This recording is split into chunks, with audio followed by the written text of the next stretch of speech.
A billionaire saw a woman collecting aluminum cans at 5:04 in the morning, right outside his Philadelphia office tower. He almost looked away. Almost. But then her bag ripped, and what fell out was not trash. It was not drugs. It was not stolen property. It was a bound document with a name, a degree, and a university seal that made him stop breathing. In that moment, he made a decision that would unravel a secret, buried for 14 months, rewrite both their futures, and expose a connection neither of them knew existed. 46-year-old Desmond Harris had not slept more than 3 hours a night in over 2 years, not because he was busy, because the silence in his penthouse on the 31st floor of the Aria Tower was the kind of silence that forced a man to hear himself think, and Desmond Harris did not want to hear himself think. As CEO and sole founder of Harris Meridian Group, a logistics and supply chain empire valued at $7.8 billion with operations spanning 23 countries, Desmond had built something most people could not even imagine. His corner office overlooked the Schuylkill River. His art collection, $6 million of oil paintings and bronze sculptures, lined hallways that no one walked through but him. His watch cost more than some families earned in a year. His name appeared on Forbes lists, on university donor walls, on hospital wings. None of it kept him warm at night. Desmond grew up in West Philadelphia. Not the version tourists photographed. The other one. The one with cracked sidewalks, boarded windows, and corner stores behind bulletproof glass. His mother, Vivian Harris, worked 2 jobs. Daytime at a laundromat on Lancaster Avenue. Nights cleaning offices downtown. She never complained. She never stopped moving. She used to tell him, "Baby, we don't have money, but we have each other, and that is worth more than anything in any bank."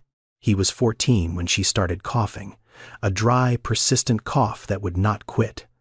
She ignored it for weeks because the closest clinic was 4 miles away and closed by the time she finished her second shift. By the time a church volunteer drove her to the emergency room, the infection had spread to both lungs. Pneumonia. Treatable. Completely, entirely treatable. With $200 of antibiotics and 3 days of rest, Vivian Harris would have lived. She died on a Tuesday, in a waiting room, before anyone called her name. That was the day Desmond stopped believing that the world respected people. He decided at 14, standing in a hospital hallway, holding his mother's purse, because no one told him what else to do, that the world only respected money, so he would get money. He would get so much of it that no one would ever make him wait again. And he did. He built Harris Meridian from a single truck and a used cell phone at 22. By 30, he had a fleet. By 35, a corporation. By 40, an empire. Every deal, every acquisition, every calculated risk was fueled by the same quiet engine. The memory of his mother dying in a plastic chair while bureaucrats shuffled paperwork behind a glass partition.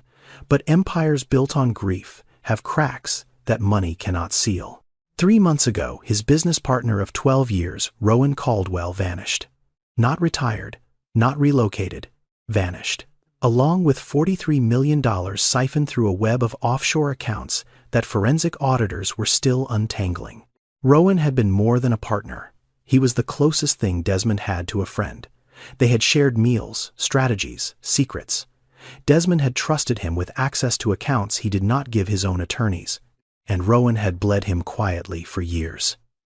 The betrayal did not make Desmond angry. It made him right. Every wall he had built around himself, every instinct that whispered trust, no one give nothing, freely protect yourself first. Rowan proved all of it. His father figure had been a thief. His longest friendship had been a con. The world was exactly what he had always believed it was. Transactional, predatory, cold. So now Desmond arrived at his office every morning at 4:45, not because he was dedicated, because his penthouse, with its floor-to-ceiling windows and its river view and its $6 million art collection, echoed with the kind of emptiness that expensive things create when there is no one left to share them with. He sat alone in his corner office. He drank black coffee. He read reports. He signed contracts. And he waited for the sun to come up, because the darkness made the silence louder. That morning, the morning everything began to shift, his driver pulled the black sedan up to the front entrance of Harris Meridian Tower at 4:51 a.m. The street was empty, the city was still sleeping. But the headlights caught something. A figure, hunched beside the recycling bins at the corner of the building. A woman sorting through cans in the pre-dawn cold, her breath making small clouds in the January air. Desmond barely glanced. He had seen 1,000 people on 1,000 sidewalks doing the same thing. Philadelphia had over 5,700 people living without shelter. This was not new. This was not unusual. This was just the background noise of a city that had learned to look away. He stepped out of the car, adjusted his coat, walked toward the glass doors. But something pulled at the edge of his attention. Something small, something he could not name. The way she moved. Not frantic, not desperate, not chaotic, precise, deliberate, like someone executing a task they had planned in advance. He did not look back. He stepped into the elevator, pressed 31. The doors closed, and he told himself it was nothing. But the image stayed, pinned to the back of his mind, like a photograph he had not asked to take, and he did not know why. He did not know that by the end of the week, that woman would crack open every belief he had carried since he was 14 years old. And nothing, not his billions, not his walls, not his carefully constructed isolation, would protect him from what came next. The clock on his office wall read 5:04 a.m. when Desmond heard it. A faint, metallic rhythm from 31 floors below. Clink, pause, clink, clink, pause. He was standing by the window, coffee in hand, watching the city wake up the way he always did, alone. And there she was again. Same corner. Same spot beside the recycling bins. The streetlight cast a yellow glow over her shoulders, and from this height she looked small, almost invisible, the kind of person the city designed itself to forget. He should have turned away. He had reports to review. An 8 a.m. call with a shipping partner in Rotterdam. A legal briefing on the Rowan Caldwell investigation at 9. But instead, he stood at the window, watching. She was not scrambling. That was the first thing he noticed. Most people who collected cans moved fast, almost frantic, grabbing everything and stuffing it into whatever bag they carried. This woman was different. She had 3 bags, not 1, 3. And she was sorting. Aluminum into one. Tin into another, plastics into a third. Each item examined for half a second, then placed, not tossed, placed.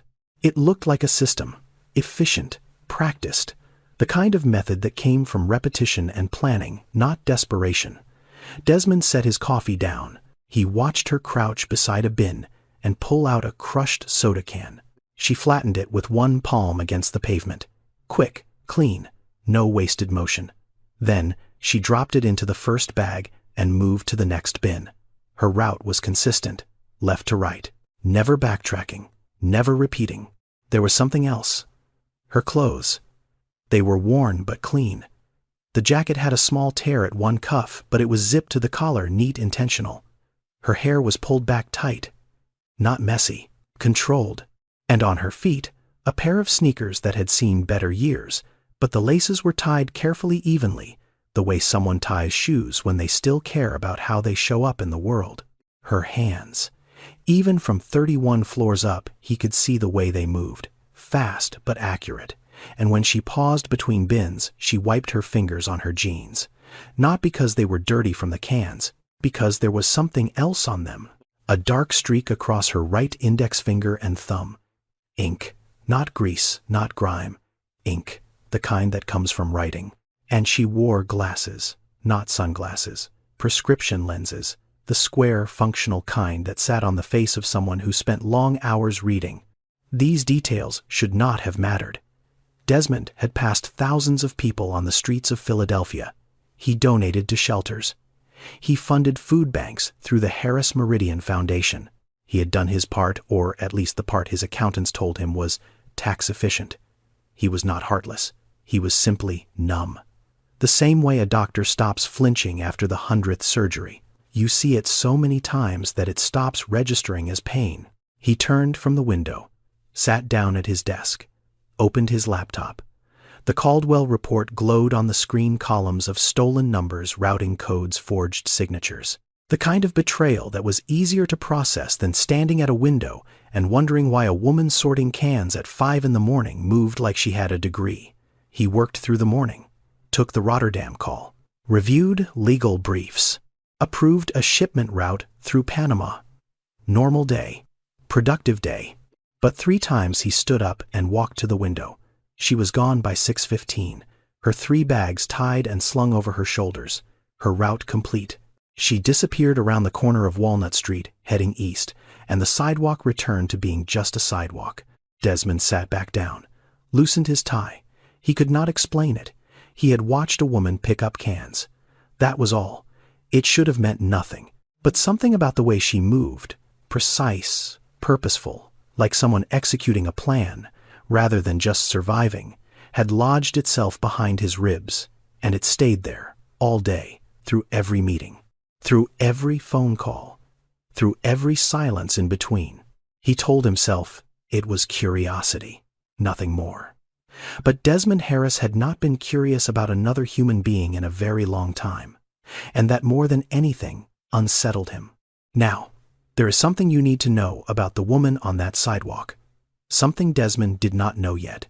Something that would have stopped him cold if he had. Her name was Aisha Franklin. She was 34 years old, and 2 years before she crouched beside those recycling bins, sorting aluminum cans for pennies in the pre-dawn dark, she had been one of the most promising public health professionals in the state of Pennsylvania. Aisha graduated with a Master of Public Health from Drexel University. Not just graduated, excelled. Her thesis, a 212-page study on reducing infant mortality in under-resourced communities, was cited in 3 state-level research papers before she even walked across the stage. Her model proposed training local women as community health workers to provide prenatal education and basic care in neighborhoods where clinics were either overcrowded or non-existent. The results of her pilot program were staggering. 1,200 families gained access to free prenatal care. Preterm birth rates in her target area dropped by 19% in a single year. Here is a number that matters. In the United States, Black women are 2.3 times more likely to die from pregnancy-related complications than white women. That statistic comes directly from the Centers for Disease Control and Prevention. It is not an opinion. It is a fact baked into the infrastructure of American healthcare. And Aisha Franklin had dedicated her career to changing it. After graduation, she became program director at a nonprofit called the North Philadelphia Health Equity Initiative. She managed a team of 11. She wrote grant proposals that brought in over $1.2 million in federal and state funding across 3 fiscal years. She spoke at community forums, trained volunteer health aides, and built partnerships with 2 hospital systems. She was not wealthy. She never would be. Nonprofit salaries in Philadelphia for a role like hers averaged between $52,000 and $61,000 a year. But that was never the point. Aisha did not choose this work for money. She chose it because she had grown up watching women in her own family receive medical care that was late, inadequate, or absent entirely. Her grandmother lost a baby at 7 months because no one at the county clinic took her blood pressure seriously. Her aunt drove 45 minutes to the nearest hospital that accepted Medicaid and was turned away because they were full. These were not distant statistics to Aisha. These were dinner table conversations. Her husband, Wendell, understood that. He was an emergency room nurse at Temple University Hospital. Night shifts mostly. 12-hour rotations that left him hollow-eyed and quiet by morning. But he never once asked Aisha to choose a more profitable career. He believed in what she was building. He believed in her.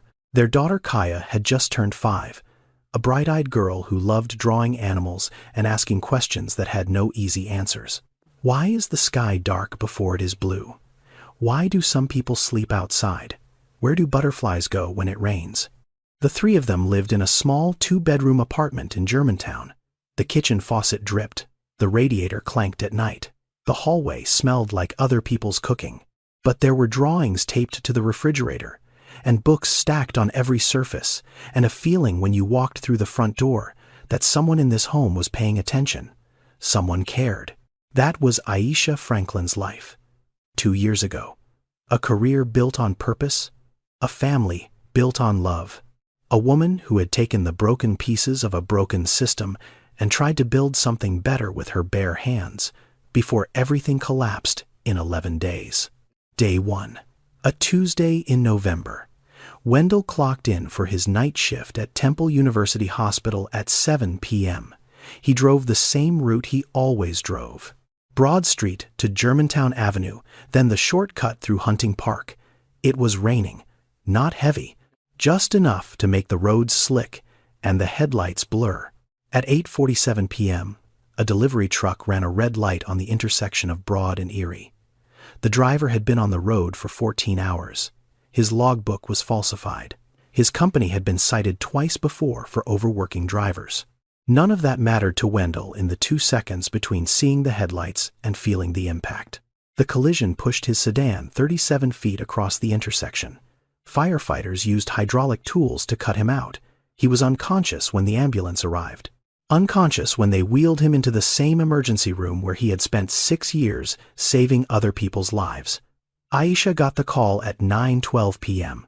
She was reading Kaya, a bedtime story. The phone rang. She answered, and the floor beneath her life cracked open. Wendell was in the intensive care unit.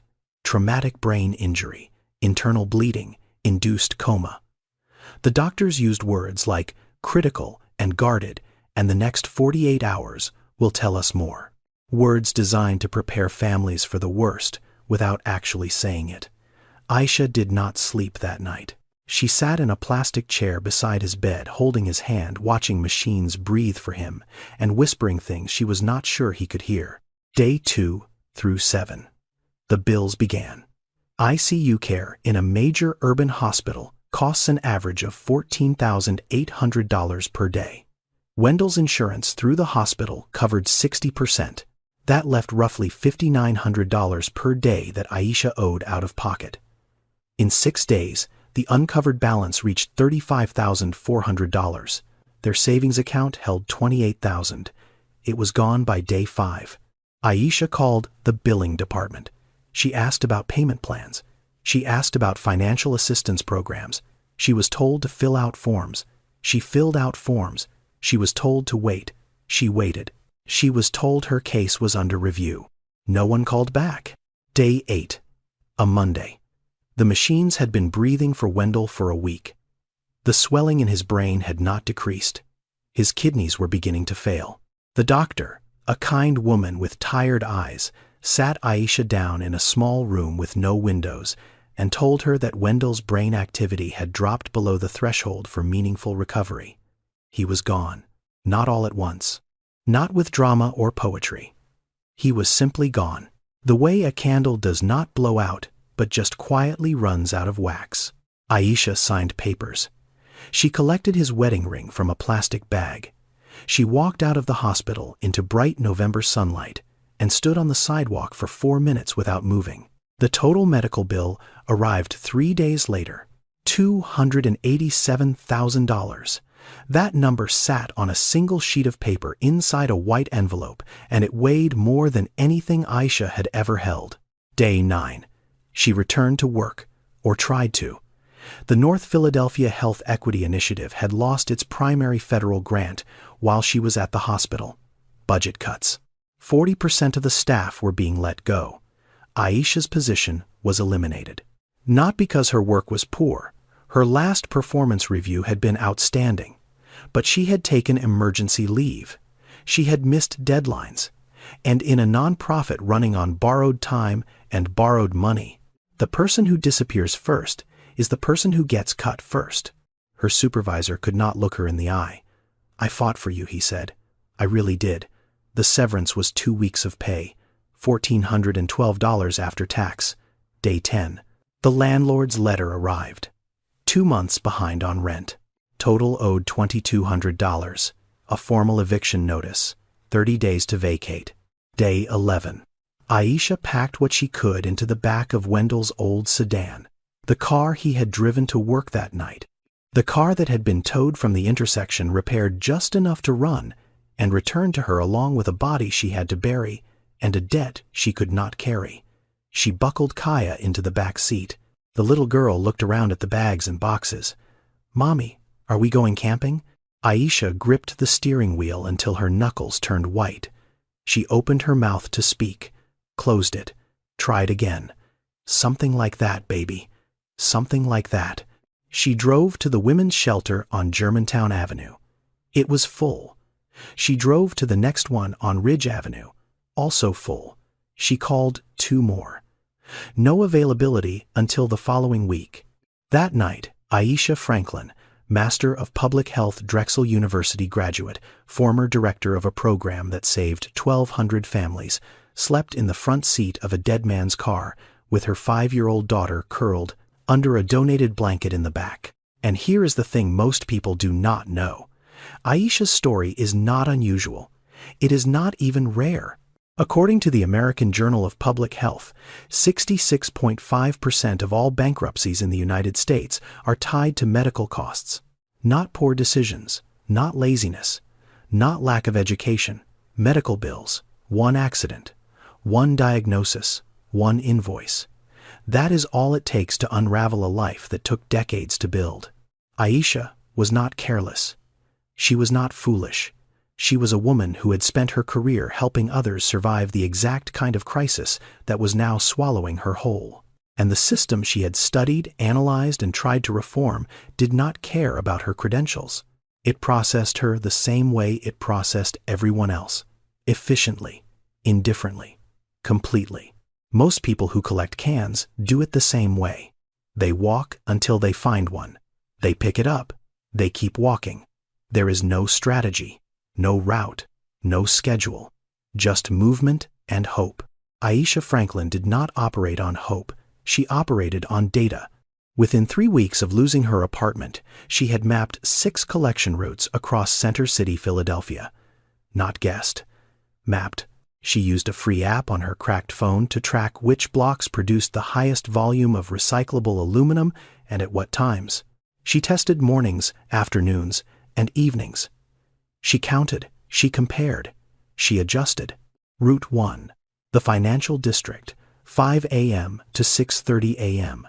This was the richest territory.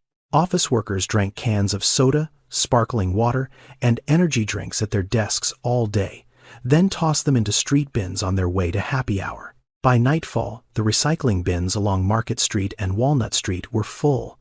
By 5 in the morning, before the sanitation trucks arrived at 6:45, those bins were a gold mine. 40 to 60 cans per block if she moved fast. Route 2. University City near Drexel and Penn. 11 a.m. to 1 p.m. Students discarded cans after morning classes. Coffee shops tossed aluminum into outdoor bins that were rarely sorted. Route 3. The restaurant corridor on East Passyunk. 8 p.m. to 9:30 p.m. After dinner service, kitchens cleared out dozens of cans from prep and staff drinks. If she timed it right, she could fill an entire bag from the alley behind 3 restaurants alone. She rotated all 6 routes across the week, never the same pattern 2 days in a row, not because she was hiding, because she had learned that other collectors worked the same streets and overlapping cost everyone time. Here is the math that governed her life. Recycling centers in Pennsylvania pay between 50 cents and 75 cents per pound of aluminum. A single aluminum can weigh approximately 14.9 grams. There are roughly 30 cans in 1 pound. To earn $25, Aisha needed to collect approximately 750 cans every single day. 750 cans. That is not a metaphor. That is the physical reality. Bending down 750 times, sorting 750 items, carrying 750 pieces of crushed metal in bags that cut into her shoulders and stained her clothes. She tracked everything in a small notebook she had taken from Kaya's school supply pack. Each page was a day. Each day had a column for route time, can count, weight estimate, and payout. Some days she drew small bar charts comparing routes. Wednesday versus Thursday, morning versus evening, rain days versus dry days. On a good day, she earned $31. On a bad day, $23. Her monthly average hovered around $810. Rent for the cheapest studio apartment in Philadelphia started at $1,100. The math never balanced. But the math was not the point. The point was Kaya. Every morning at 6:45, after her first route, Aisha walked to the Germantown Avenue Women's Shelter, where they had been staying since a bed opened up in late December. The shelter ran a free daycare program from 7 a.m. to 5 p.m. Kaya would eat breakfast there. She would do coloring worksheets and practice writing her name. She would be safe and warm and supervised by people who checked on her. That was the window. 7 a.m. to 5 p.m. 10 hours. Aisha used every minute. She collected cans from 7 to 11. She walked to the recycling center on Spring Garden Street, weighed her haul, and collected cash. She bought groceries with whatever was left after setting aside bus fare for the next day. She picked Kaya up at 4:45. They ate dinner at the shelter. Aisha read to her until she fell asleep. Then she sat on the edge of the cot and opened her notebook, planning the next day, adjusting the routes, calculating whether she could add a seventh route near the stadiums on weekends. She did not do this because she had no other options. She had applied to 47 jobs in 6 months. She had a master's degree, 3 state-level citations, and 6 years of program management experience. She got 3 interviews. All 3 asked about the gap in her employment. All 3 ended the same way. So she collected cans. And she did it with the same precision, the same discipline, and the same relentless focus she had brought to every project she had ever managed. Because Aisha Franklin did not know how to do anything without a plan. And this plan, however small, however humiliating, kept her daughter fed 3 meals a day. She optimized aluminum collection the way she had once optimized healthcare access for 1,200 families. The scale was different. The stakes were exactly the same. The second morning, Desmond arrived at 4:48 a.m., earlier than usual. He told himself it was the Caldwell audit. He told himself there were documents to review before the legal team arrived at 8. He told himself he needed the quiet. None of that was true. He stood at the window on the 31st floor, coffee in hand, and waited. At 5:02 she appeared. Same corner, same 3 bags, same efficient rhythm. Clink, sort, place, move. She worked the recycling bins on Walnut Street, then crossed to the row along 18th. Methodical, unhurried. Like a woman punching a clock, not begging for survival. This time something new. She stopped between bins, leaned against a lamppost, pulled a phone from her jacket pocket. Not a smartphone. An older model with a cracked screen that caught the streetlight. She tilted it toward her face and began reading. Scrolling slowly. Not the quick thumb flick of social media. This was the slow, deliberate scroll of someone reading something dense, something long. Desmond squinted. He was 31 floors up. He could not see the screen, but he recognized the posture. He had seen it 1,000 times in boardrooms, in his own reflection. The slightly forward lean, the narrowed eyes, the occasional pause to reread a section. That was not someone checking messages. That was someone studying. He stood at that window for 11 minutes before he made himself sit down. The third morning he arrived at 4:43 a.m. He did not bother lying to himself about why. She was there at 5:06. Same routine, same precision. But at 5:20 a man approached her. Older, unshaven, wearing a coat held together with duct tape. He shuffled toward her and said something Desmond could not hear from above, but he could see her reaction. She stopped sorting, turned to face him fully, spoke for almost 2 minutes. Not a quick brush-off, a real conversation. She pointed east, then south, then east again. She held up 3 fingers, then 5. Later that day, out of curiosity he could not explain, Desmond searched for free medical clinics east of Center City. The closest one was the Esperanza Health Center on North 5th Street. Open Monday through Friday. Walk-in hours 8 a.m. to 5 p.m. 3 blocks east. then south on 5th, then east again to the entrance. She had given that man directions. Exact directions, with hours of operation, from memory. Community health workers did that. Outreach coordinators did that. Social workers did that. People who collected cans at 5 in the morning did not do that. The 4th morning he was at the window before 5. He had not slept. The Caldwell investigation was reaching a critical phase, and the forensic auditors had found a second set of forged signatures. But it was not the audit keeping him awake. She arrived at 4:58, 2 minutes earlier than usual. She worked faster this time. The temperature had dropped overnight, and her breath made thick clouds in the cold air. At 5:19, she sat down on the curb between 2 recycling bins. She pulled the notebook from her back pocket, the same one she always carried, and she began writing. Not words, numbers, small, precise figures in tight columns, and next to the columns she drew something, a small graph.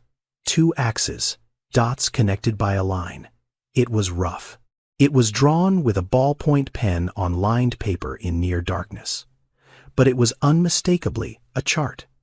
People who sleep in shelters and collect cans for a living do not draw charts on the curb at 5 in the morning.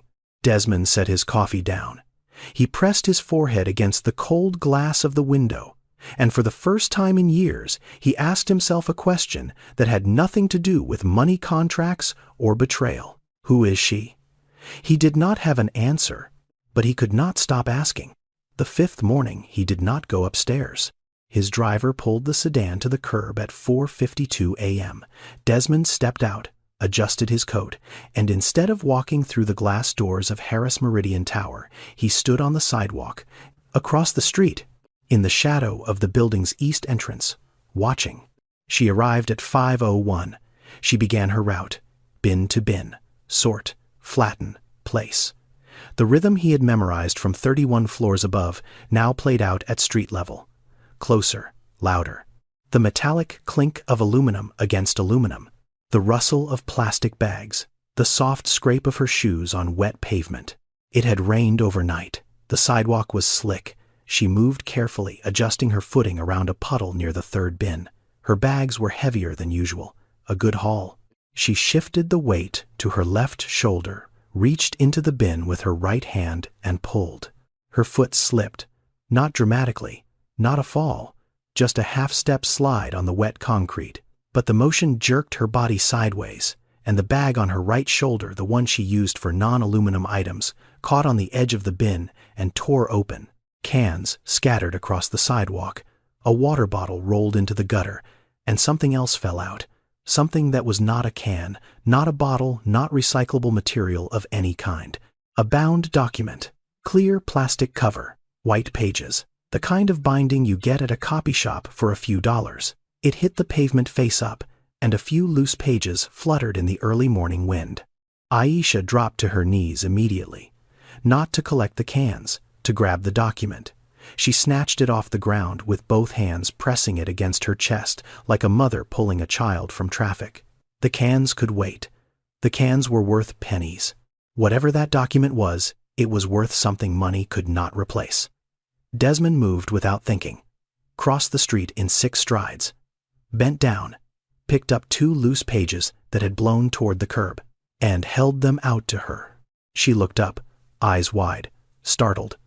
The way an animal looks when it realizes it has been watched. "Here," he said. These blew over. She reached for the pages, fast, almost grabbed them from his hand. But in that half-second before her fingers closed around the paper, Desmond saw the cover page of the document she was clutching to her chest. Black text on white paper. Clear plastic binding. A title in bold 12-point font. Reducing Infant Mortality in Under-Resourced Communities, a Community Health Worker Model. Below the title, a name, Aisha R., Franklin MPH. Below the name, an institution, Drexel University Dornsife School of Public Health. Desmond's hand froze in midair. MPH, Master of Public Health. This woman, this person, who had been crouching in front of his building every morning sorting aluminum cans for pennies, held a graduate degree from one of the top public health programs in Pennsylvania. And the document she protected more fiercely than the cans that fed her daughter was her thesis, her academic work, the thing she had built with her mind before the world took everything else. "That's nothing," Aisha said. Her voice was sharp, defensive. She shoved the pages into the document, pressed it flat, and stuffed it back into her bag. "It's old. It doesn't matter." She stood up, grabbed her remaining bags, turned away. "Wait," Desmond said. She did not wait. She walked, fast, shoulders squared, head down. She turned the corner of Walnut Street heading east and disappeared behind the old brick facade of a parking garage. The same direction she went every morning, the same vanishing act. But this time she left something behind. Not a can, not a page, a name. Desmond stood on the sidewalk for a long time. The city was waking up around him, cars beginning to move, a bus hissing to a stop at the corner, his phone buzzing in his pocket. None of it registered. He walked into the building, took the elevator to 31, sat down at his desk, opened his laptop, and instead of the Caldwell audit, instead of shipping manifests or legal briefs or investor reports, he typed 5 words into the search bar. Aisha R. Franklin Drexel. The results loaded in less than a second. And each one hit him like a freight train. A citation in a Pennsylvania Department of Health report on maternal mortality reduction, her model referenced as a framework for statewide community health worker training. A second citation in a study published by the University of Pennsylvania on prenatal care access in low-income zip codes. A third in a policy brief submitted to the governor's office. Then, a link to the website of the North Philadelphia Health Equity Initiative, archived now, but the Our Team page was still cached, and there she was, Aisha Franklin, MPH, Program Director. A professional headshot, blazer, hairstyled, smile that carried the weight of someone who had earned every word on her resume. Same eyes, same jawline, same woman, standing in front of a podium at what appeared to be a community health conference, pointing at a projected slide that read 1,200 families served, 19% reduction in preterm births. The woman collecting cans at 5 a.m. outside his building had once stood in front of rooms full of doctors, policymakers, and researchers and told them how to save lives. Her work had been read by people who shaped health policy for an entire state. Her model had helped more families than most charities helped in a decade, and now she was sorting aluminum on a sidewalk for $30 a day. Desmond leaned back in his chair. He stared at the photo on his screen. Then he looked out the window, at the empty corner where she had been standing 20 minutes ago. 2 images of the same person, separated by what looked like a lifetime, but was probably no more than 2 years and 1 catastrophic piece of bad luck. He was not sad. Sadness was too soft a word for what moved through him. It was something closer to rage, not at her, not at himself, at the distance between what she was and where she was, at a system that could take a woman with a master's degree, a published thesis, and 6 years of life-saving work and drop her on a sidewalk with a bag of cans and no way back. He closed the laptop, opened it again, stared at the photo one more time. But Desmond did not know the most important part yet, the part that would pull him into this story deeper than any deal he had ever negotiated, deeper than any betrayal he had ever survived, deeper than the $43 million Rowan Caldwell stole from him. Because buried inside that thesis, inside those 212 pages of research and data and hope, was a name Desmond had not spoken out loud in 32 years. And when he found it, everything he thought he understood about this woman, about himself, and about the distance between giving and receiving would collapse. Now, before we go any further, there is something you need to understand. Not about Aisha, not about Desmond, about the country they both live in. Because Aisha Franklin's story is not unusual, it is not even rare. And the fact that it feels shocking says more about what we choose not to see than about what actually happens. Here is a number: 1 in 4. According to the National Alliance to End Homelessness, approximately 25% of people experiencing homelessness in the United States have a college education or higher. That is not a typo. 1 out of every 4 people sleeping in shelters, cars, or on sidewalks has sat in a classroom, written papers, taken exams, and earned a degree. Some have bachelor's degrees, some have master's degrees. Some have professional licenses, and they are invisible. Here is another number: 40%. According to the Department of Housing and Urban Development, 4 out of 10 people counted as homeless in America are employed. They go to work, they earn paychecks, and, at the end of the day, they do not have a home to return to, because wages have not kept pace with housing costs in any major American city for over 2 decades. A minimum wage worker in Pennsylvania would need to work approximately 89 hours per week to afford a 2-bedroom apartment at fair market rent. That is not a failure of character. That is a failure of arithmetic. And here is the number that connects directly to Aisha's story: 530,000. That is the estimated number of bankruptcy filings each year in the United States linked to medical expenses, not elective procedures, not luxury treatments, emergency room visits, ICU stays, ambulance rides. The kind of care you cannot refuse because the alternative is death. The American Journal of Public Health found that 66.5% of all bankruptcies in this country have a medical component: a single hospital stay, a single accident, a single diagnosis. That is the distance between a stable life and a sidewalk. And no degree, no resume, no amount of hard work can protect you from it. There is a term that researchers use: hidden homeless. These are people who do not appear in official counts because they are not sleeping on park benches or in subway stations. They are sleeping in cars, en couche, in shelters that cycle them in and out every 30 days, in motels paid for by emergency vouchers that expire.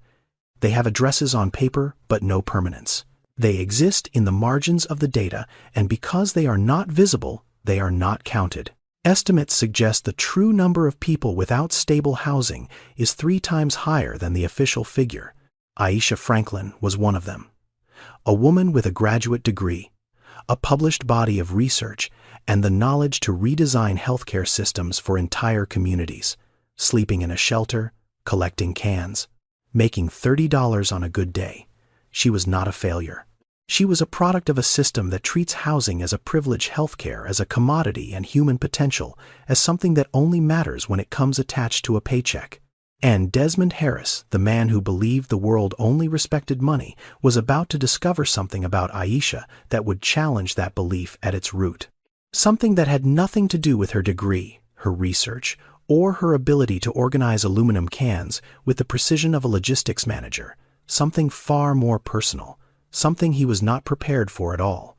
The 6th morning, Desmond did not send his driver ahead. He drove himself, parked 2 blocks east on Chestnut Street at 4:38 a.m., walked to the coffee shop on 18th and Walnut that opened at 4:45 for the early finance crowd, ordered 2 black coffees, stood outside Harris Meridian Tower in the cold holding both cups and waited. He had rehearsed what to say, in his head, in the shower, in the car. A man who had closed deals worth hundreds of millions of dollars, who had negotiated with governments and unions and hostile boards, was standing on a sidewalk at 4:50 a.m., rehearsing how to offer a cup of coffee to a woman who collected cans. She arrived at 5:07, later than usual. She looked tired, more tired than the other mornings. The bags under her eyes were darker, her movements slightly slower, but still precise. Still methodical, still sorting aluminum from tin from plastic with the same discipline that had caught his attention on day 1. Desmond crossed the street. His shoes clicked against the pavement. She heard him coming, looked up, and the moment she saw who it was, her body stiffened. Not surprise, recognition. She remembered him. The man who had picked up her pages, the man who had seen her thesis. "I figured you might need this," Desmond said, holding out one of the coffees. "It's just coffee." Aisha did not reach for it. She looked at the cup, then at him, then back at her bags. Her jaw tightened. "I don't need saving," she said.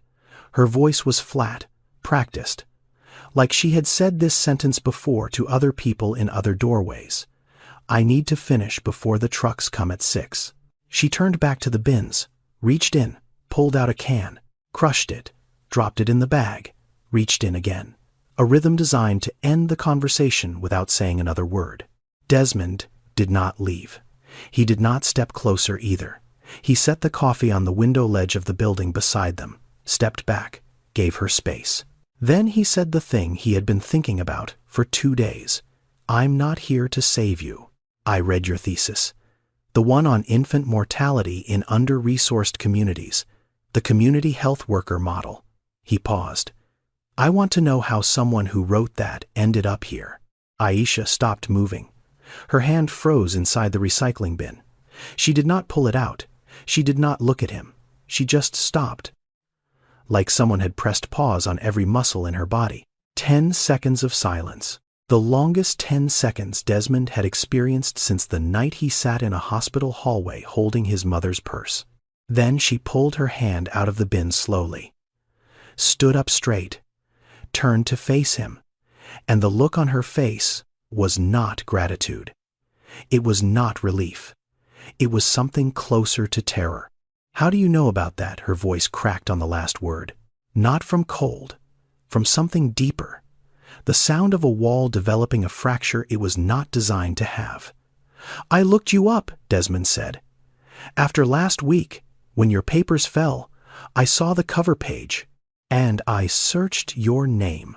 Aisha's face went through 3 emotions in 2 seconds. Shock, then shame, then anger. The anger won. "So you Googled me." It was not a question. "You saw my thesis and decided to come down here and do what, exactly? Offer me coffee and ask me to explain my life story to a stranger in a suit. Do you want a photo too? Something for your company newsletter CEO helps the homeless story at 11. Every word landed like a slap. Not because she was wrong, because she was not entirely wrong.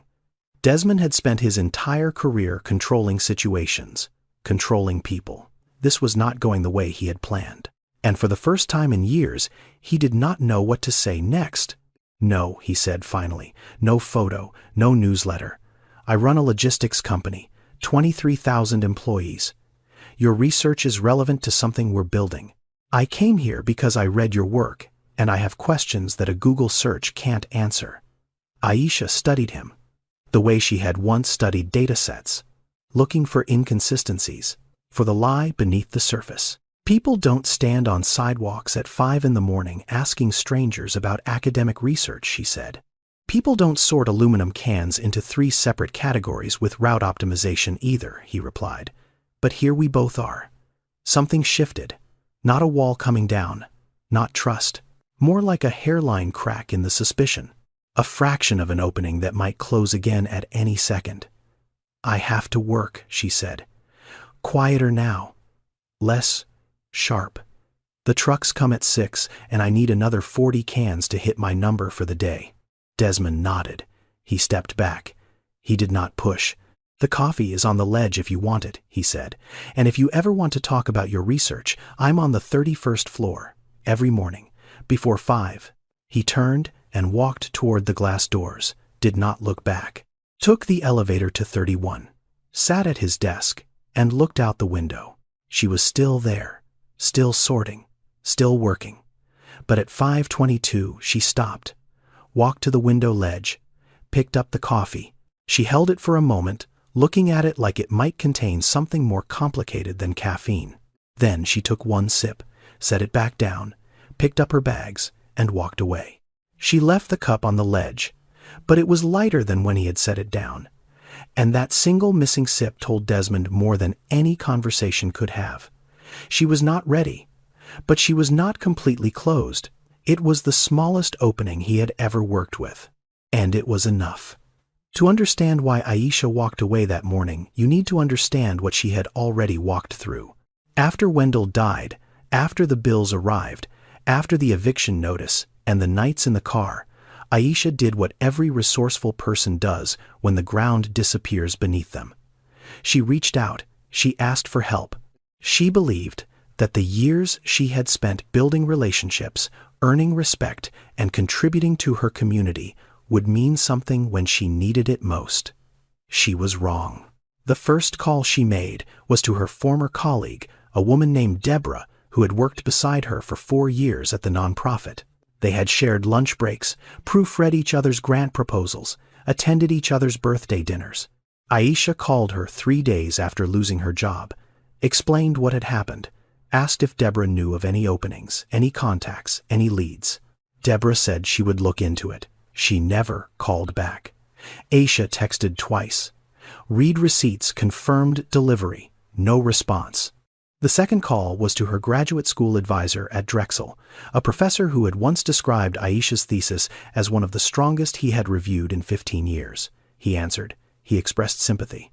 He said the words, "Let me see what I can do."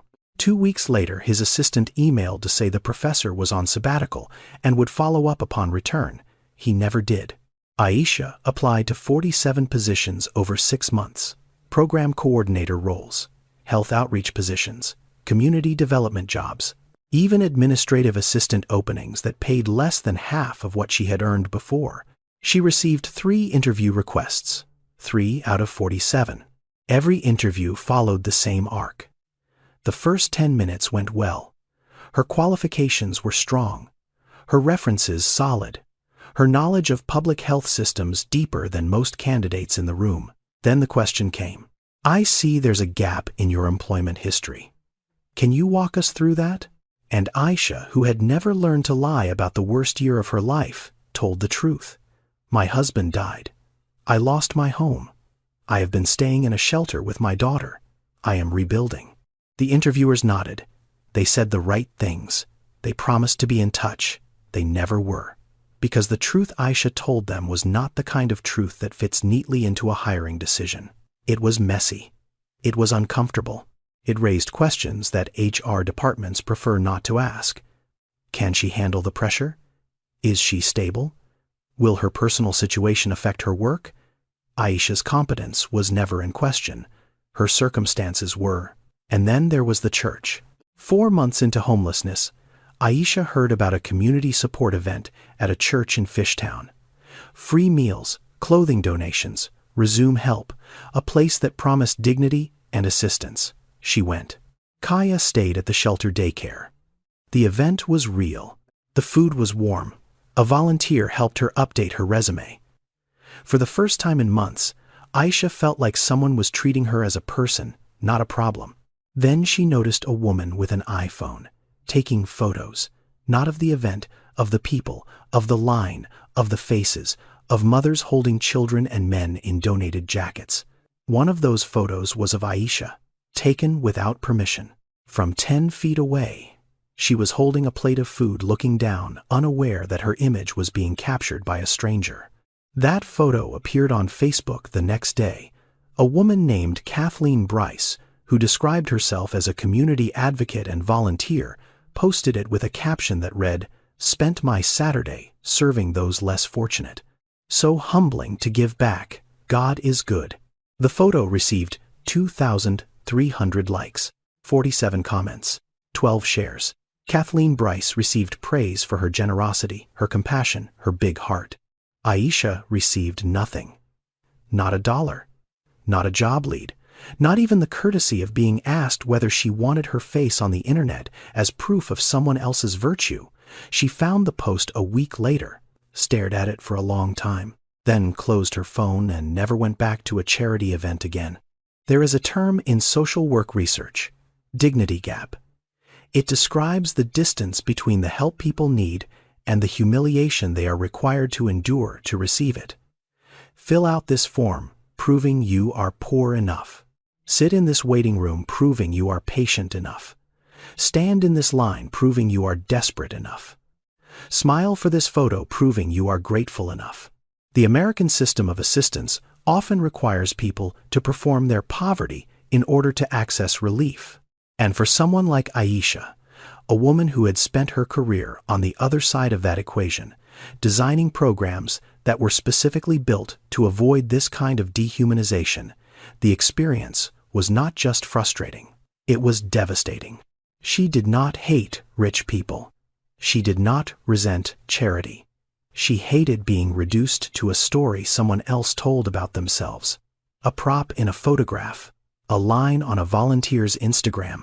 She had been a program director, a researcher, a published author. And now she was content for someone else's feed. So when a man in a $12,000 suit showed up on a sidewalk offering coffee and asking about her thesis, every alarm in her body fired at once. Not because he was unkind, because she had learned that kindness from strangers always came with a receipt, and she was done paying. The morning after the coffee, Aisha did not return to the corner outside Harris Meridian Tower. She shifted her route, replaced the financial district with a longer loop through Rittenhouse Square and down toward the Schuylkill Banks Trail. The yield was lower, $21 instead of $28. But $21 without being watched felt safer than $28 under observation. Desmond arrived at 4:46 a.m. 2 coffees in hand. He waited. 5 o'clock passed, then 5:30, then 6. At 6:15, the sanitation truck turned the corner and began emptying the recycling bins he had watched her sort through every morning for a week. She was not coming.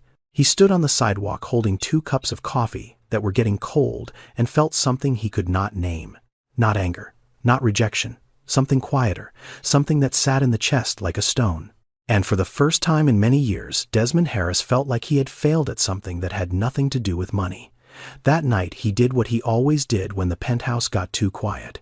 He went back to the office, sat in his chair on the 31st floor, opened his laptop, and pulled up the PDF he had downloaded earlier that week from the Drexel University Digital Repository, Aisha's thesis.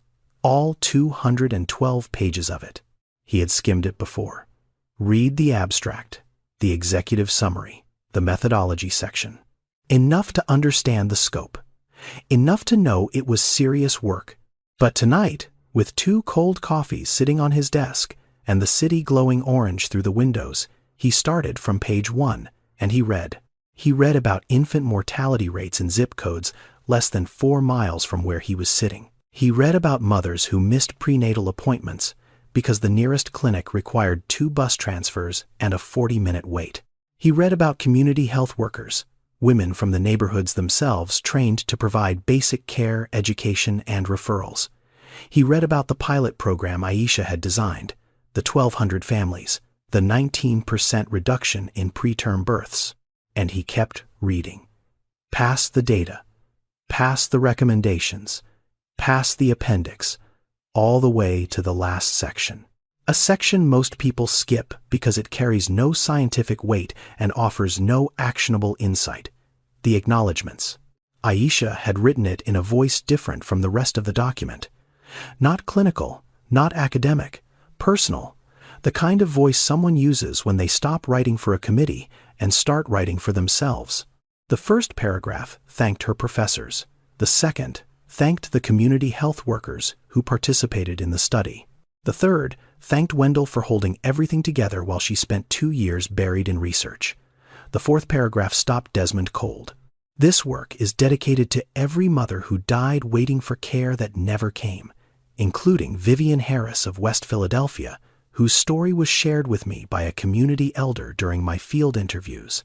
A woman who walked 4 miles to a clinic that had already closed its doors for the day and died 3 days later from complications that $200 of antibiotics could have prevented.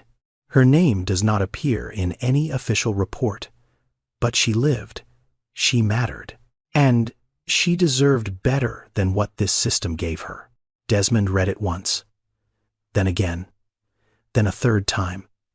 Vivian Harris, West Philadelphia, walked 4 miles to a clinic that had already closed.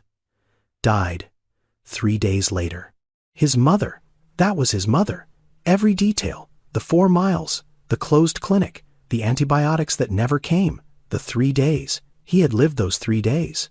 He had been 14 years old, sitting on a second-hand couch in a 1-bedroom apartment, watching his mother cough until she could not breathe, calling a hospital that put him on hold for 22 minutes. And this woman, this stranger who collected cans outside his building, who carried her thesis in a torn plastic bag like it was the last piece of herself she refused to surrender. She had found his mother's story in a neighborhood interview. She had written it down.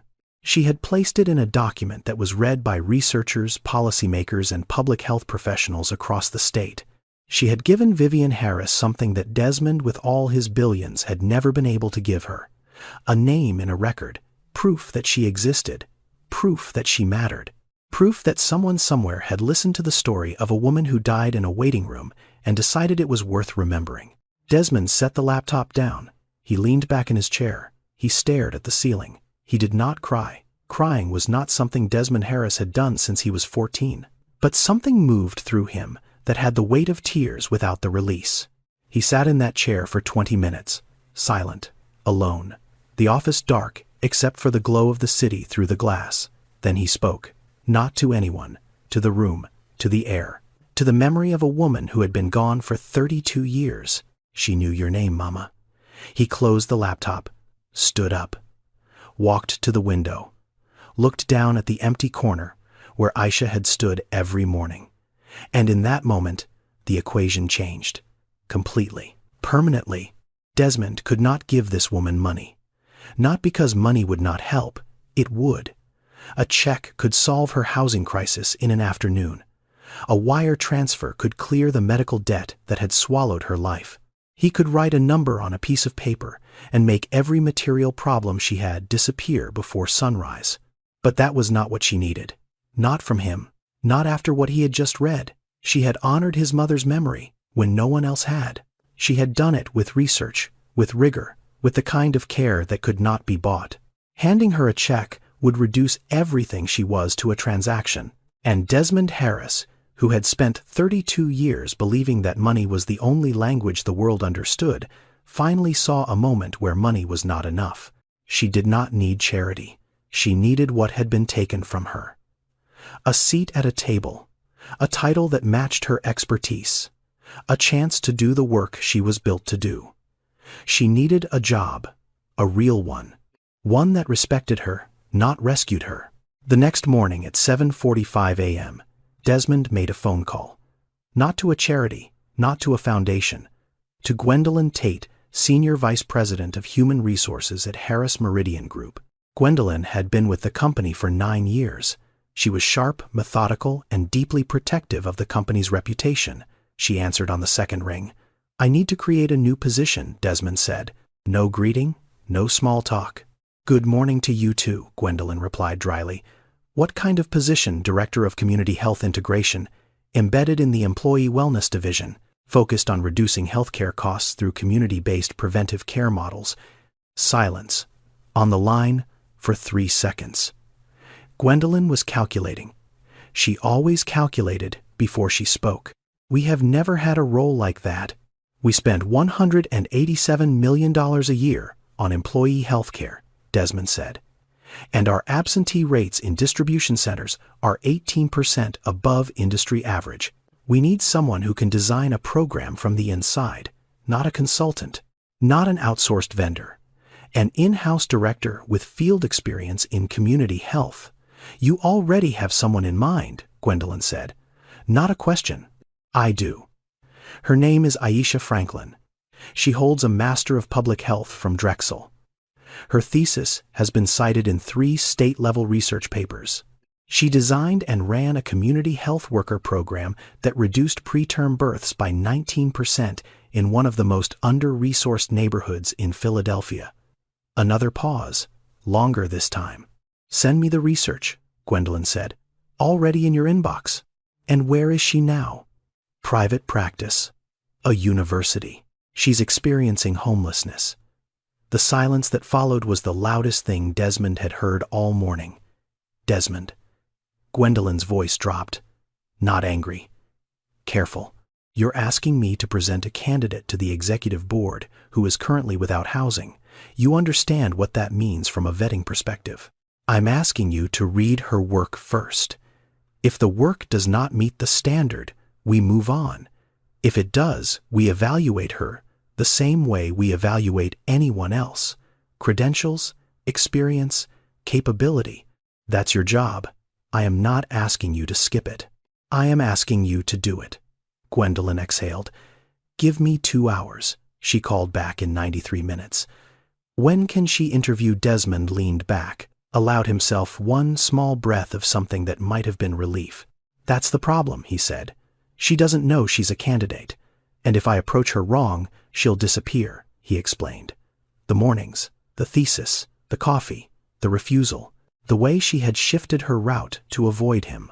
He explained it the way a man who had spent his life solving problems with money explains the first problem that money could not touch.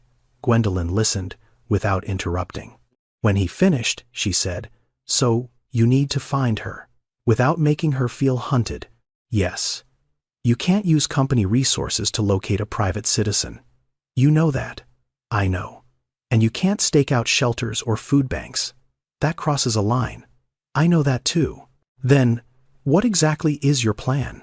Desmond looked out the window, down at the empty corner, at the recycling bins that would be emptied by 6:45 and refilled by evening, at the sidewalk where he had stood with 2 coffees and watched a woman walk away from the only person who had seen her in 14 months.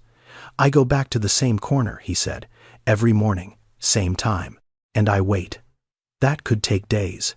It could take weeks. And if she never comes back, then I was too late. And that's on me." Gwendolyn was quiet for a moment. "You really read that thesis, didn't you?"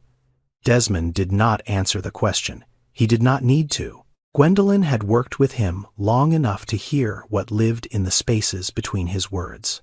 "I'll hold the position open," she said. "But Desmond, if she comes in, she interviews like anyone else. No special treatment, no rubber stamp. If she's as good as the research suggests, she'll earn it on her own. That's exactly what I'm counting on." He hung up, walked to the window, looked down at the corner, and the next morning at 4:47 a.m., he was there again. 2 coffees. Same spot, same silence. The kind of patience that a man who had built a $7.8 billion empire had never once needed to exercise. Because every problem Desmond Harris had ever faced could be solved with a phone call, a wire transfer, or a contract. Every obstacle could be dismantled with enough resources applied at enough speed. But this was different. This required the one tool a billionaire almost never uses. He waited. That night, Aisha sat on the edge of her cot at the Germantown Avenue shelter with her knees pulled to her chest and her mind running in circles. Kaya was asleep beside her, one small hand wrapped around the ear of a stuffed rabbit that had lost most of its stuffing months ago. The shelter was quiet, except for the hum of the heating unit and the occasional cough from the room next door.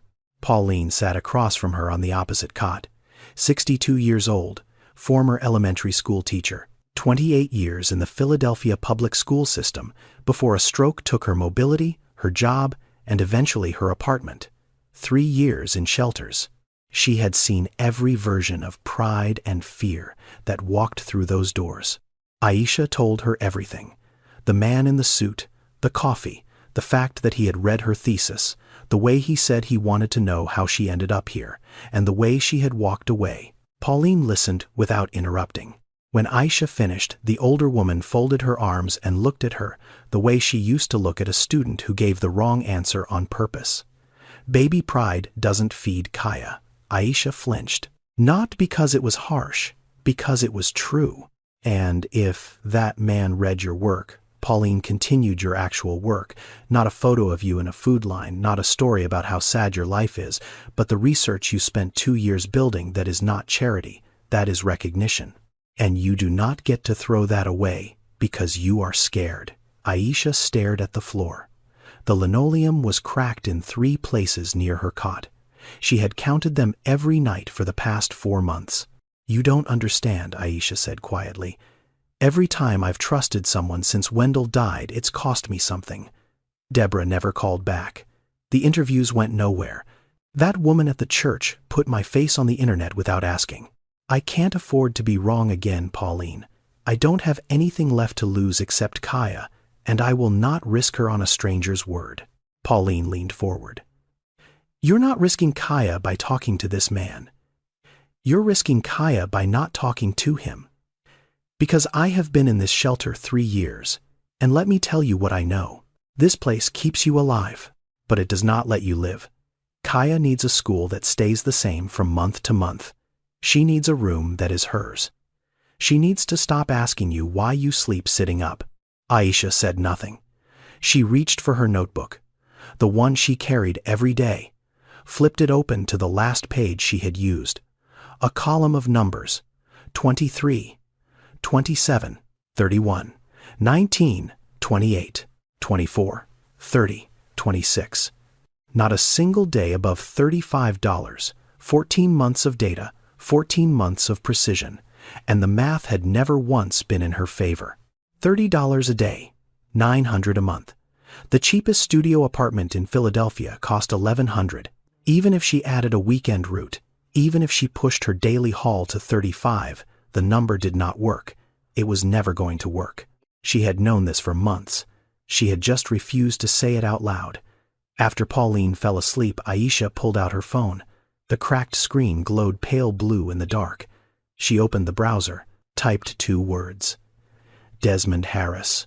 The results appeared instantly. CEO and founder, Harris Meridian Group. Net worth $7.8 billion. Headquarters, Philadelphia. Board memberships, magazine features, conference keynotes. Her thumb hovered over the back button. This was exactly the kind of person she had trained herself to avoid. Powerful, connected. The kind of man who could turn her into a story or discard her without consequence. But she kept scrolling, and then she saw it. A press release from 18 months ago. Harris Meridian Foundation donates $4.2 million to community health programs in West Philadelphia. West Philadelphia. She read it again. The foundation had partnered with 2 clinics and a community health organization to expand prenatal care and chronic disease screening in the same zip codes Aisha had studied for her thesis. The same neighborhoods, the same streets, the same population. She stared at the screen for a long time. Then she closed her eyes, and she thought about something Pauline had said weeks ago, not tonight, but on one of those early evenings when Aisha had first arrived at the shelter and was still pretending she was fine. The hardest part of being here is not the cold, Pauline had told her. It's deciding whether you still believe your life can be different. Aisha opened her eyes, looked at Kaya, at the stuffed rabbit with no stuffing, at the notebook full of numbers that would never add up. She set her alarm for 4:30 a.m. The next morning, she walked to the corner of Walnut and 18th Street, the same corner she had avoided for days. She arrived at 5:02. The streetlights were still on. The recycling bins were full. And there he was, standing on the sidewalk, 2 coffees in hand, same spot, same coat, like a man who had been showing up every morning whether anyone came or not. Aisha stopped 15 feet away. Her bags were over her shoulder. Her thesis was in the inside pocket of her jacket. Her hands were shaking. Not from cold. Desmond looked at her, did not move, did not speak first, just held out the coffee the way you hold a door for someone who might not walk through it. Aisha crossed the distance, took the cup, wrapped both hands around it. "I don't want money," she said. "I don't want pity. And if you take a photo of me, I will disappear and you will never find me again." "No money," Desmond said. "No pity. No photos." "Then what do you want?" "I want to offer you a job interview." Aisha blinked. Of every sentence she had prepared herself to hear, that was not one of them. "I read your thesis," Desmond continued. "All of it. My company spends $187 million a year on employee health care. Your community health worker model is exactly the kind of program we need to build internally. I have created a position, Director of Community Health Integration, and I want you to interview for it." Aisha's jaw tightened. "You don't even know me. I know your research. I know your results. 1,200 families, 19% reduction in preterm births, 3 state-level citations. I know what you built. And I know what it cost you to carry that thesis in a plastic bag for 14 months instead of throwing it away." Silence. 5 seconds. 10. "This is real," Aisha said. "Not a question. A test. The interview is with my head of HR. She read your work yesterday. She has questions. Tough ones. If you do not meet the standard, you will not be hired. This is not a gift. This is not a favor. It is a job, and you will earn it or you will not. This time she did not walk away. 3 days later, Aisha Franklin walked through the glass doors of Harris Meridian Tower, the same doors she had watched from the sidewalk every morning for weeks. The same lobby she had seen only from the outside, through glass smudged by rain and breath and time. She wore a navy blazer borrowed from Pauline. It was slightly too wide at the shoulders. The sleeves had been folded once at the cuffs to keep them from covering her hands. Her shoes were the same sneakers she wore on her collection routes, cleaned the night before with a damp cloth and a toothbrush. Her thesis was in a new clear binder she had purchased for $3.75 at a copy shop on Market Street. The security guard at the front desk asked for her name. She gave it. He typed it into the system, printed a visitor badge, handed it to her with a smile that said nothing about her clothes. 28th floor, he said. Elevators to your left. She rode the elevator alone, watched the numbers climb. 14, 18, 22, 26, 28. The doors opened to a hallway with polished floors and framed photographs of shipping routes and distribution centers spanning 6 continents. A woman was waiting for her. Tall, sharp eyes. Professional smile that was warm but not casual. Aisha Franklin. I'm Gwendolyn Tate, Senior Vice President of Human Resources. Thank you for coming in. They shook hands. Gwendolyn led her to a conference room at the end of the hall. Glass walls, a long mahogany table, 8 chairs, a pitcher of water and 2 glasses, already set out, and a view. Through the floor-to-ceiling windows, Aisha could see the street below. The corner of Walnut and 18th, the recycling bins, the exact spot where she had crouched every morning sorting aluminum for pennies. From up here the sidewalk looked small, clean, almost beautiful. 14 months ago she had stood on that sidewalk looking up at these windows wondering what kind of people worked behind them. Now she was sitting in one of their chairs with a borrowed blazer and a $3 binder about to be evaluated by the very system that had overlooked her for over a year. Desmond was already seated at the far end of the table. He nodded once, said nothing. His presence was not a comfort. It was a signal. To Gwendolyn, to Aisha, to the room itself. This mattered. The interview lasted 47 minutes. Gwendolyn asked about her methodology. Aisha walked her through the community health worker training model step by step, the recruitment criteria, the curriculum she designed, the supervision structure, the outcome metrics. Gwendolyn asked about scalability. Aisha explained how the model could be adapted for corporate environments with distributed workforces. She referenced 3 case studies from peer-reviewed journals. She drew a rough framework on the whiteboard, showing how embedded health workers at 4 distribution centers could reduce absenteeism and emergency room utilization within 12 months. Gwendolyn asked about cost projections. Aisha estimated that a full-scale pilot at Harris Meridian could reduce annual employee healthcare expenditure by $12 to $18 million within 2 fiscal years based on the outcomes her original program had demonstrated.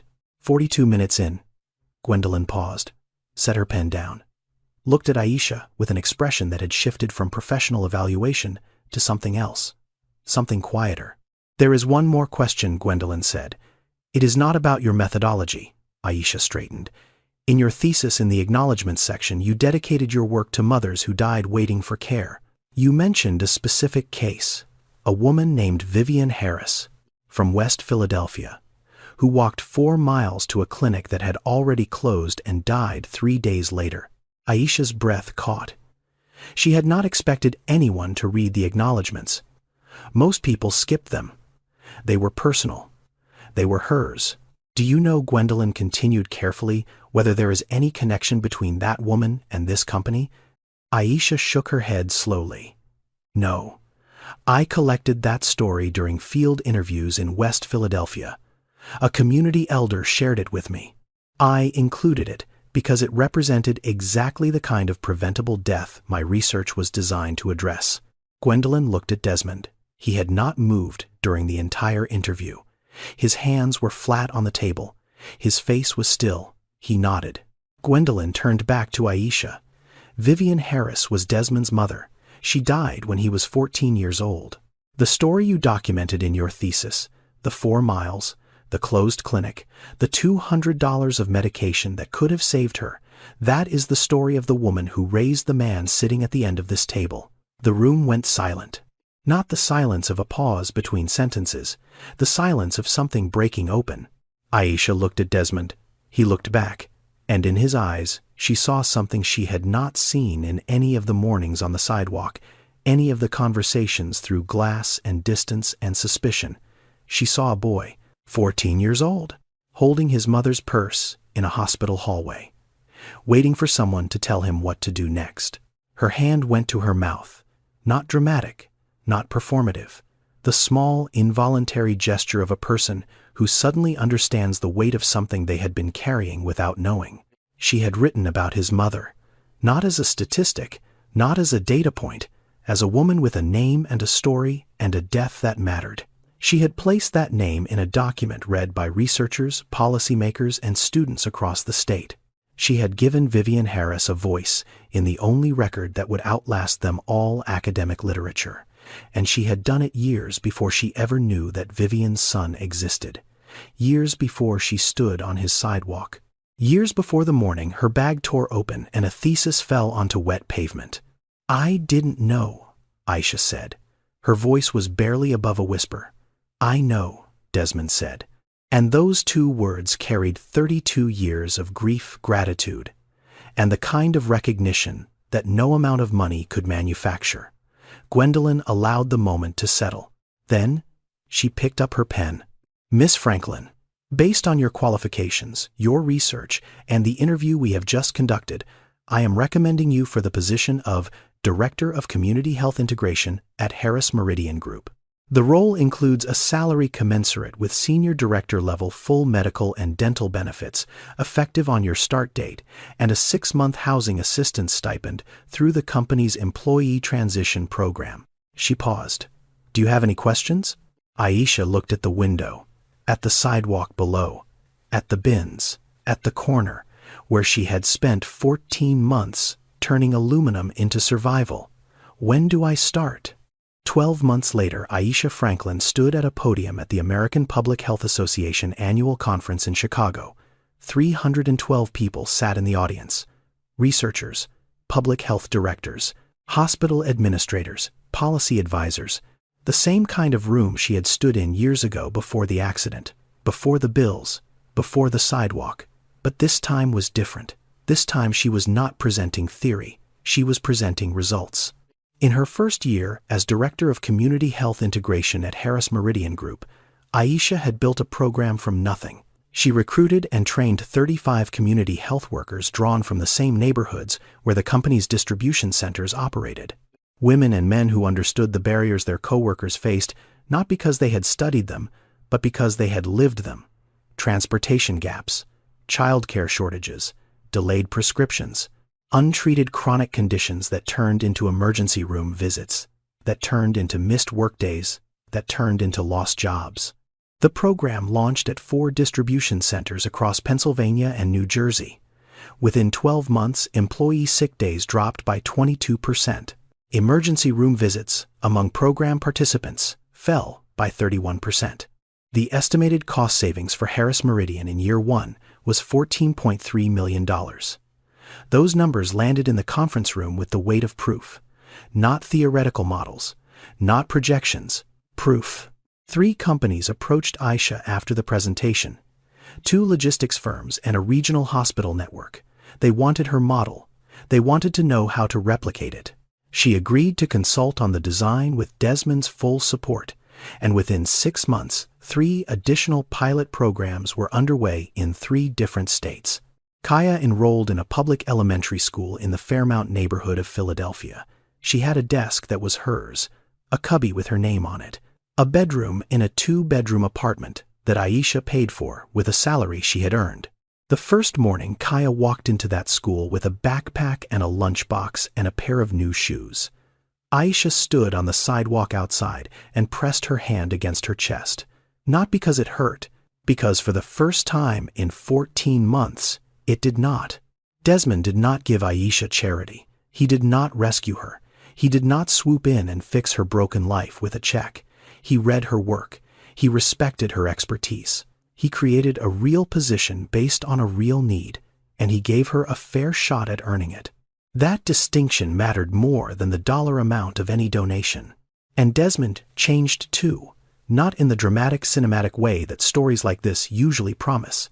He did not become a different person overnight. He did not suddenly trust the world, or stop checking his accounts, or let his guard down with strangers. But he did something he had not done in 32 years. He said his mother's name in public. The Vivian Harris Community Health Center opened on a Saturday in October, on a quiet block in West Philadelphia, 4 blocks from the apartment where Desmond grew up, 2 blocks from the clinic that had been closed the day his mother walked 4 miles to reach it. The center offered free primary care prenatal services and mental health counseling. Walk-in hours. No appointment needed. No paperwork required before you could be seen. Desmond stood at the ribbon cutting with Aisha beside him, not as a couple, not as a fairy tale, as 2 people who had found each other at the exact intersection of grief and purpose, and who had chosen to build something instead of walk away. Their relationship was professional, respectful, grounded in the kind of mutual recognition that does not need romance to be meaningful. Desmond trusted Aisha because she had earned that trust with competence, not gratitude. And Aisha respected Desmond because he had seen her at her lowest and responded not with pity, but with a question no one else had asked. How did someone who wrote that end up here? That question changed everything. Not because the answer was dramatic, but because the act of asking it, of seeing a person's capability instead of their circumstance, of responding to expertise with opportunity instead of responding to poverty with a handout, that was the thing the world almost never does. Real help is not giving someone money.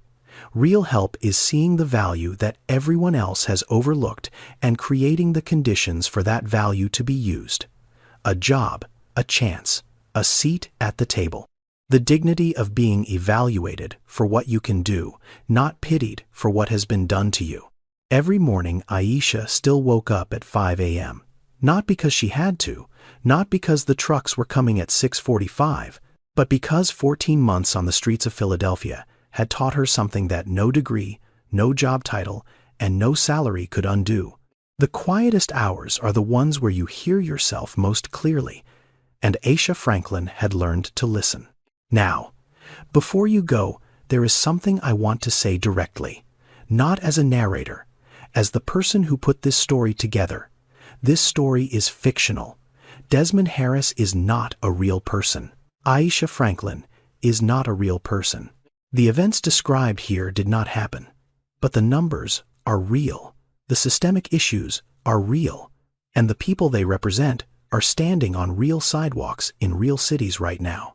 Medical debt is the #1 cause of personal bankruptcy in the United States.